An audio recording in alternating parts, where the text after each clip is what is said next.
Good morning, good afternoon to all of you guys. आज हम लोग करने जा रहे हैं फाइनेंशियल लिटरेसी का यूनिट 2 के लेसन 2, जिसमें क्या पढ़ना है हमें। एक मिनट। Digitalization of financial transaction, Ponzi scheme, online fraud, ये सब के बारे में हम जानेंगे। ठीक है, तो आते हैं, शुरू करते हैं अपना चैप्टर हम। ठीक है, तो इस चैप्टर का इंट्रोडक्शन से स्टार्ट करते हैं। India's economy is rapid transition towards a cashless society. मतलब हम लोग का जो इकोनॉमी काफ़ी कैशलेस की तरफ जा रहा है, जैसे यूपीआई पेमेंट्स ये सब की तरफ काफ़ी जा रहा है। मतलब कोई भी अब कैश लेके आजकल नहीं जाता है।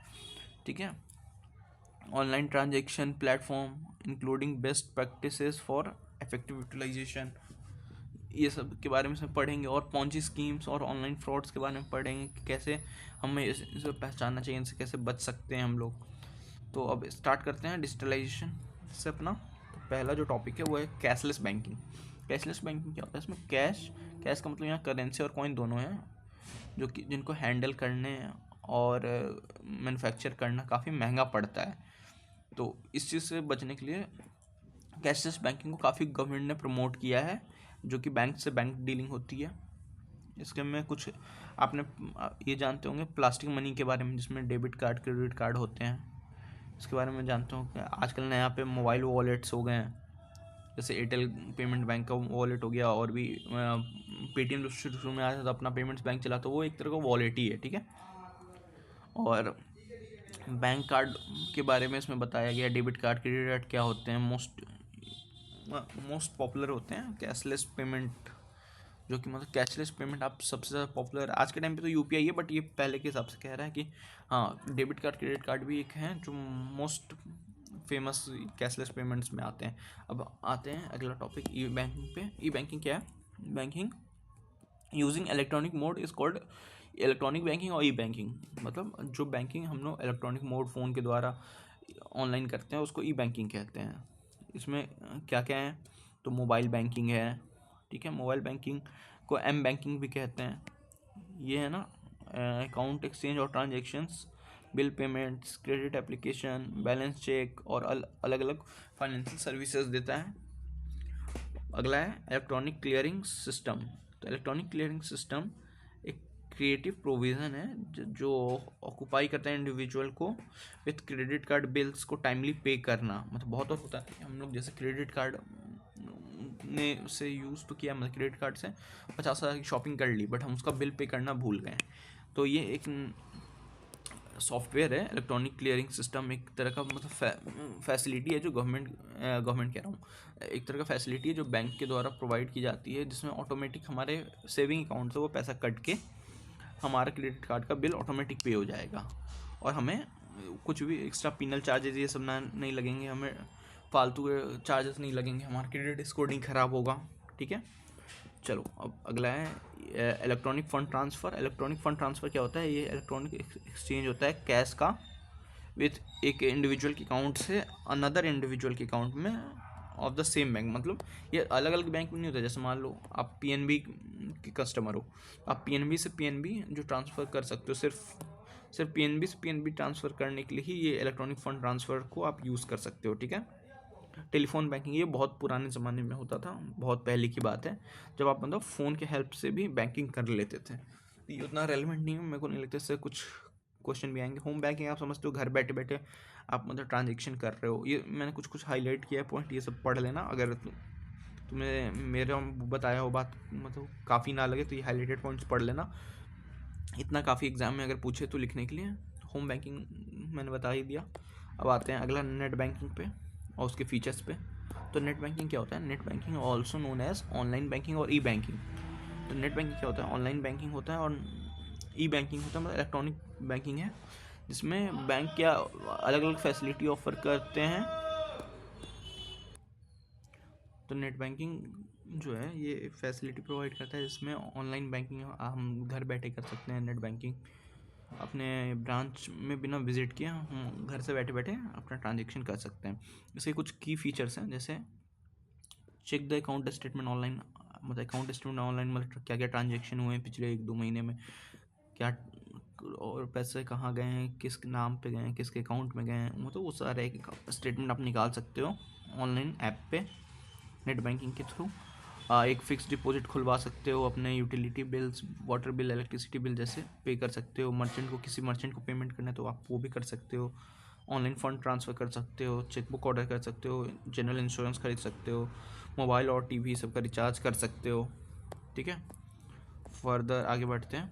एडवांटेज क्या है नेट बैंकिंग के, तो यू कैन मतलब राउंड द क्लॉक आप मतलब 24/7 जब चाहो आप, मतलब इसमें 24/7 जब चाहो आप मतलब कर सकते हो ट्रांजेक्शन। आपको कोई मतलब ऐसा इशू नहीं कि नहीं आपको इतना ही देर में करना है ट्रांजेक्शन, आपका यही टाइम लिमिट है, आप कभी भी कर सकते हो। ठीक है, सिंपल और इजी है ऑपरेट करने के लिए, कन्वीनियंट एंड एफिशिएंट है। ठीक है, मतलब मिनटों में सारे ट्रांजेक्शन कंप्लीट हो जाते हैं, और अपने सारे ट्रांजेक्शन्स पे आप मतलब रिकॉर्ड रख सकते हो, एक प्रॉपर रिकॉर्ड। चलो अब आगे बढ़ते हैं। डिसएडवांटेज क्या है नेट बैंकिंग है, तो मतलब एक गुड इंटरनेट कनेक्शन होना चाहिए। Concern security as online transaction are susceptible to hacker, मतलब हैकर हैक कर सकता है, ये थोड़े मतलब डिसएडवांटेज है। डिफ़िकल्ट फॉर बिगिनर, मतलब जो भी बिगिनर है उसको डिफ़िकल्टी हो सकती है थोड़ा इसको चलाने वालाने में। एक सिक्योर पासवर्ड की ज़रूरत है। अगर आप मान लो आप कोई नॉर्मल पासवर्ड रखते हो 1 2 3 4, तो आराम से हैक्ड हो जाएगा, आराम से कोई भी इसको यूज़ कर लेगा। ठीक है, अब आते हैं अगला आरटीजीएस के बारे में जानते हैं। आरटीजीएस क्या होता है? Immediate transfer of fund and और सिक्योरिटीज टेक्स प्लेस। मतलब आप रियल टाइम तो आप मान लो अभी अभी अगर ट्रांजेक्शन कर रहे हो तो अभी के अभी मतलब आपका ट्रांजेक्शन कंप्लीट हो जाएगा। ठीक है, इमीडिएटली आपका फंड ट्रांसफ़र हो जाएगा। और आरटीजीएस जो है वो बड़े बड़े अमाउंट, जैसे आपको मान लो 10 लाख 20 लाख 30 लाख करना है पेमेंट एक दिन में, तो आप यूपीआई से मैक्सिमम लिमिट है 2 लाख की, आप उससे ज़्यादा नहीं कर सकते हो। ठीक है, और आपको 10 लाख 20 लाख करना है एट अ टाइम पेमेंट, तो आप आरटीजीएस के थ्रू कर सकते हो। आरटीजीएस से करोगे अगर तो सेम टाइम में वो जिसको भी आपने किया पेमेंट उसके अकाउंट में वो सेम टाइम में रिफ्लेक्ट हो जाएगा। ठीक है, तो इसमें लिखा हुआ है रियल टाइम ग्रॉस सेटलमेंट, मतलब रियल टाइम में सेम टाइम में सेटलमेंट हो जाता है। ये एक electronic route of fund transfer है। ठीक है, ये primarily use for huge banks to transfer bank, मतलब बैंक से बैंक ट्रांसफ़र होता है ज़्यादा से ज़्यादा बड़े बड़े अमाउंट्स। ठीक है, अब अगला है नेफ्ट। नेफ्ट क्या होता है? National electronic fund transfer. ठीक है, ये नेशन वाइड प्लेटफॉर्म है पेमेंट के लिए। इसमें क्या क्या आपको बैंक का अकाउंट होल्डर का नाम डालना होता है, आईएफएससी कोड डालना होता है, ब्रांच का अकाउंट मतलब अकाउंट नंबर डालना है, ब्रांच का कोड डालना है, नाम डालना, मतलब बहुत सारी चीज़ें करनी होता है। और ये पेमेंट जो है सेम टाइम पे नहीं जाता है, एक दिन 2 दिन बाद जाता है, या फिर मतलब एक लिमिटेड टाइम के बाद जाता है। ठीक है, और नेक्स्ट है आईएमपीएस। आईएमपीएस क्या है? Immediate payment system. Immediate payment system क्या है? Mobile payment system initially and offers quick electronic fund transfer services through mobile, मतलब मोबाइल से आप तुरंत पेमेंट कर सकते हो। एटीएम के बारे में आप सब जानती हो, एटीएम क्या है वो मुझे इतना समझाने की जरूरत नहीं है। डेबिट कार्ड और क्रेडिट कार्ड के बारे में मैं थोड़ा सा आप लोगों को बता देता हूँ। एक डेबिट कार्ड क्या होता है? Debit card is cashless route for making payment, जो कि मनी इसमें एक मिनट, क्या इशू हो रहा है? हाँ हाँ, एक ये कैशलेस रूट है पेमेंट करने का। It debits money from customers account directly when it is used. जैसे मान लो आपने कहीं ट्रांजेक्शन किया, अपने डेबिट कार्ड से पैसे निकाले या कहीं पेमेंट किया कहीं मर्चेंट के यहाँ, तो सेम टाइम पे वो आपके अकाउंट में जो पैसे हैं वो कट के उसके अकाउंट में चले जाते हैं। ठीक है, क्रेडिट कार्ड भी एक प्लास्टिक मनी है जो कि होता है, बट इसमें क्या है कि पेमेंट पैसा जो है आपके अकाउंट से नहीं जाता, आपके अकाउंट से नहीं जाता। ठीक है, वो एक तरह का आपको लोन देते हैं। ठीक है, जो कि आपको line of credit to the credit card user through which the payment can be made. मतलब जो क्रेडिट कार्ड है वो जिस बैंक का है वहाँ से आपको एक तरह का लोन मिल जाता है शॉर्ट पीरियड के लिए, जो कि आपको उस परचेज और उस सर्विस के लिए बस मिलता है। ठीक है, अब यहाँ पे ऐप बेस्ड पेमेंट सिस्टम के बारे में थोड़ा बहुत जानना है। तो ऐप बेस्ड पेमेंट सिस्टम में जैसे यूपीआई। ठीक है, यूपीआई आप जानते हो उसका फुल फॉर्म है यूनिफाइड पेमेंट इंटरफेस, जो कि स्मार्टफोन से आप एक वर्चुअल डेबिट कार्ड की तरह स्मार्टफोन आपका वर्चुअल डेबिट कार्ड बन जाता है। आप ऑनलाइन किसी को भी पैसा, अपने दोस्त को, अपने घर वालों को एक लिमिटेड अमाउंट तक, एक सर्टेन अमाउंट तक एक दिन में भेज सकते हो। और ये real time bank to bank payment होता है। ठीक है, मतलब सेम डे सेम टाइम पे पेमेंट कंप्लीट हो जाता है। इसको बनाया किसने? तो national payment corporation of India ये लिख दोगे और अंडरलाइन कर दोगे एग्जाम में तो बहुत अच्छे मार्क्स मिलेंगे। एनपीसीआई है किस रिजर्व बैंक के साथ मिलके और इंडियन बैंक एसोसिएशन के साथ मिलके एनपीसीआई ने इसे बनाया है। ठीक है, एनपीसीआई मतलब वो इन्होंने पहले रुपए भी बना रखा है। रुपए का जो हमारा क्रेडिट कार्ड होता है, क्रेडिट कार्ड्स आते हैं रुपए के, जैसे मास्टर कार्ड, वैसे एक रुपए कार्ड भी होता है जो कि इंडियन है। ठीक है, तो ये सारे काफ़ी फेमस हैं जो कि एनपीसीआई के द्वारा ही बनाए गए और एनपीसीआई ही इसको मैनेज करता है। यूपीआई इज़ अब यहाँ पे आते हैं यूपीआई आईडी के बारे में क्या कुछ लिखा है। UPI ID is a unique identification of bank account that can be used to send और receive money. UPI PIN is 4 digit number can be chosen by account holder. ठीक है, यही सब है थोड़ा बहुत। और अगला क्या है, हाँ यूपीआई के बेनिफिट्स क्या हैं। तो यूपीआई के बेनिफिट्स हैं, सिंगल क्लिक में हो सकता है, सिंगल क्लिक में 2 फैक्टर ऑथेंटिकेशन, पिन डालो कंफर्म करो हो गया। यूनिवर्सल एप्लीकेशन फॉर ट्रांजैक्शन, मतलब एक ही एप्लीकेशन से हर जगह ट्रांजैक्शन कर सकते हो। Leverage existing infrastructure, safer and secure, safe है, सिक्योर है, नया टाइप का इनोवेशन है। ठीक है, पेमेंट बेसिस सिंगल और यूनिक आइडेंटिफायर, मतलब किसी भी सिंगल आइडेंटिफायर को ये पेमेंट एक टाइम में कर देता है। Enable seamless merchant transaction, consumer को उसका क्या बेनिफिट है, किसी भी टाइम आप कर सकते हो पूरे दिन में। Virtual ID secure. ठीक है, सिंगल एप्लीकेशन फॉर अरे यार single application for assessing different bank accounts, मतलब अलग अलग बैंक अकाउंट्स। मान लो आपके एक ही नंबर से 10 बैंक अकाउंट है तो आप सबको एक ऐप पे एक जगह एक्सेस कर सकते हो। सबसे जिस अकाउंट से आप चाहो पेमेंट कर सकते हो सिंगल टाइम में। सिंगल क्लिक ऑथेंटिकेशन मतलब सिर्फ यूपीआई पिन डालना होता है, उतना काफ़ी होता है। आप कंप्लेन कर सकते हो मोबाइल ऐप पे डायरेक्टली और वहाँ से कंप्लेन अपना रेज कर सकते हो अगर कोई फ्रॉडलेंट ट्रांजेक्शन ये सब हुआ है तो। मर्चेंट को उसके क्या बेनिफिट्स हैं, तो मतलब fund collection from customer easy हो गया। No risk, tap to customer not having credit, मतलब जिसके ऐसे कस्टमर जिनके पास क्रेडिट कार्ड डेबिट कार्ड नहीं है तो ऑनलाइन इस तरह पेमेंट कर सकते हैं, वरना पहले बहुत दिक्कत होता था। ठीक है, और ई कॉमर्स, एम कॉमर्स मतलब मर्चेंट कॉमर्स और इलेक्ट्रॉनिक कॉमर्स ट्रांजेक्शन भी इस पर हो सकते हैं। और रिसॉल्व सीओडी कलेक्शन, हाँ मतलब कैश का यूज़ थोड़ा कम हुआ ये कहना चाहते हैं। ठीक है, फर्दर अब बढ़ते हैं। डिजिटल वॉलेट क्या होता है, डिजिटल वॉलेट एक तरह का सॉफ्टवेयर बेस्ड सिस्टम है। ठीक है, यहाँ पे लिखा हुआ है software based system that securely stores users payment information and password for numerous payment method. अरे ये इन शॉर्ट ये बताना चाहते हैं कि ये डिजिटल वॉलेट एक तरह का सॉफ्टवेयर है जो मतलब जो भी क्या है इनका, हाँ जो भी आपका पेमेंट इन्फॉर्मेशन है, पासवर्ड है, इसको ये लोग सेव कर लेते हैं आपके फर्दर आगे के ट्रांजेक्शन्स के लिए। ठीक है, अब इसमें लास्ट टॉपिक पे हम अपने आगे हैं लगभग पोंजी स्कीम के बारे में इसमें। तो अपने लास्ट टॉपिक पोंजी स्कीम को अब हम स्टार्ट करते हैं।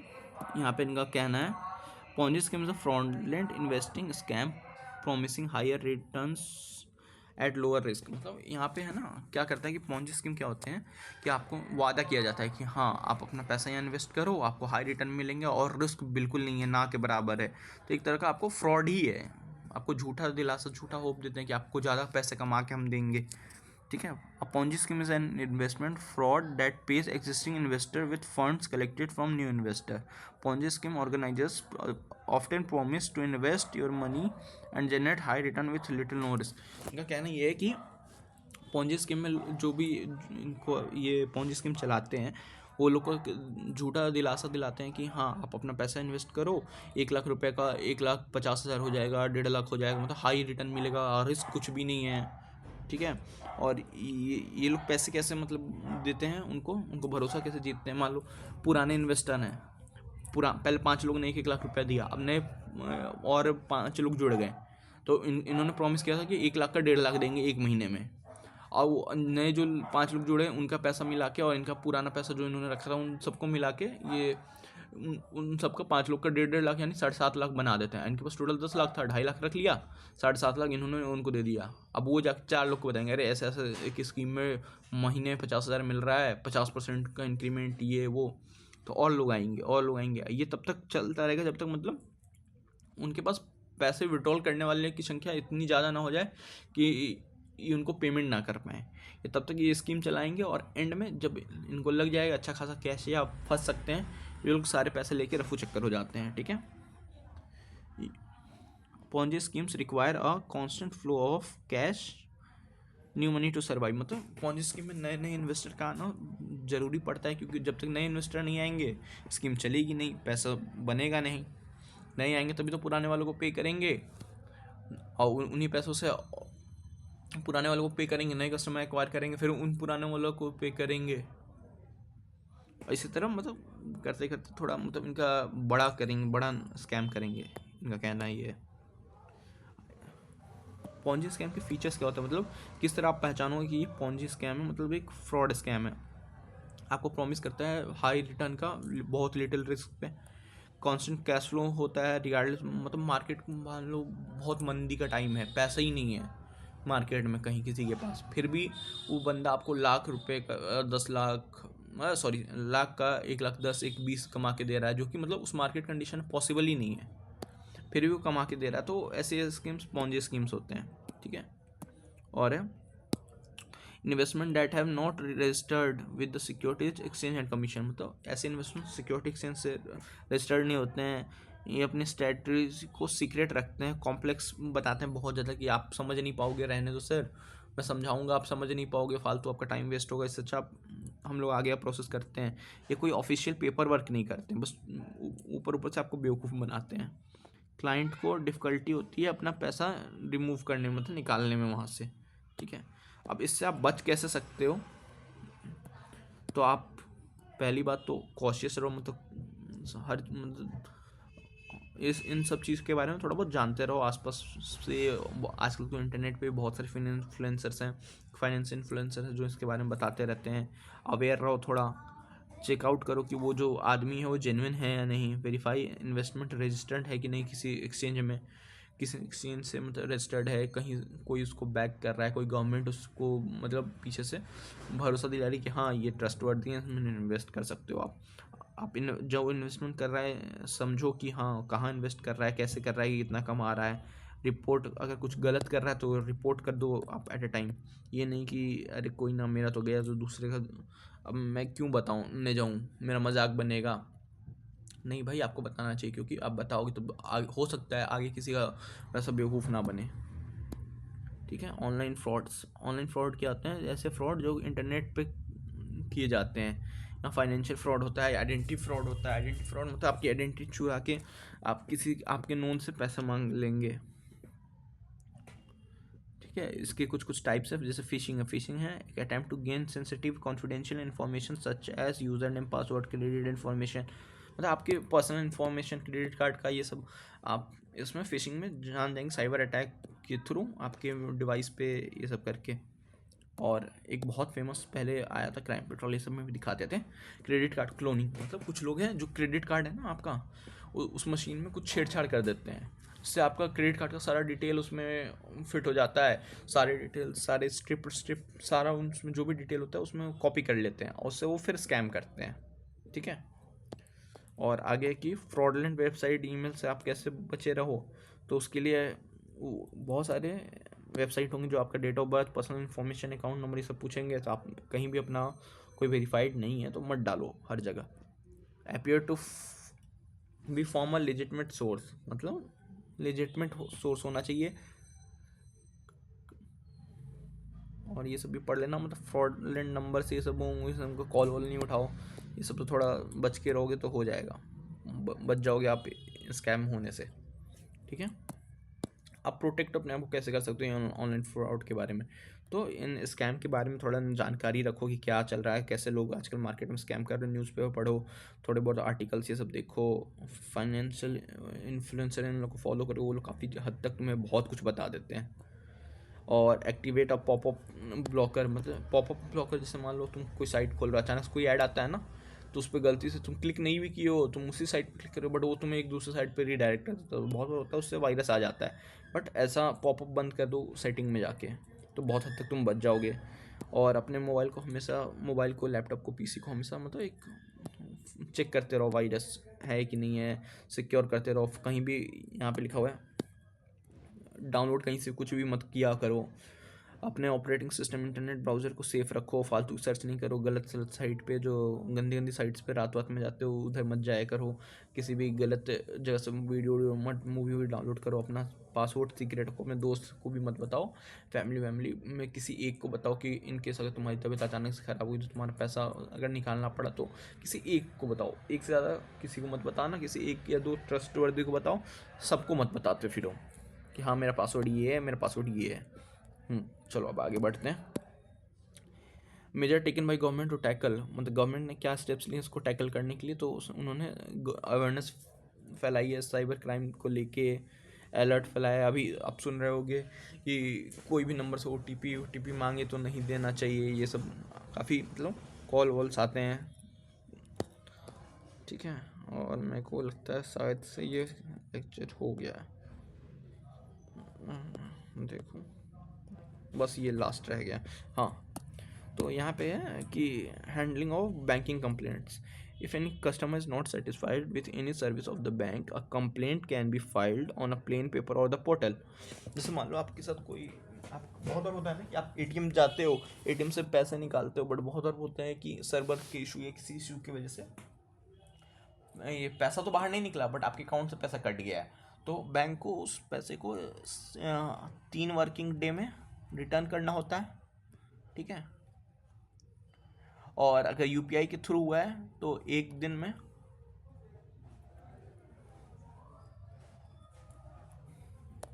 और क्या कहते हैं, क्रेडिट कार्ड में कुछ ऐसा हुआ है कि हाँ पेमेंट मतलब पैसा कट गया बट पेमेंट रिवर्स नहीं हुआ अभी तक, तो 5 दिन के अंदर।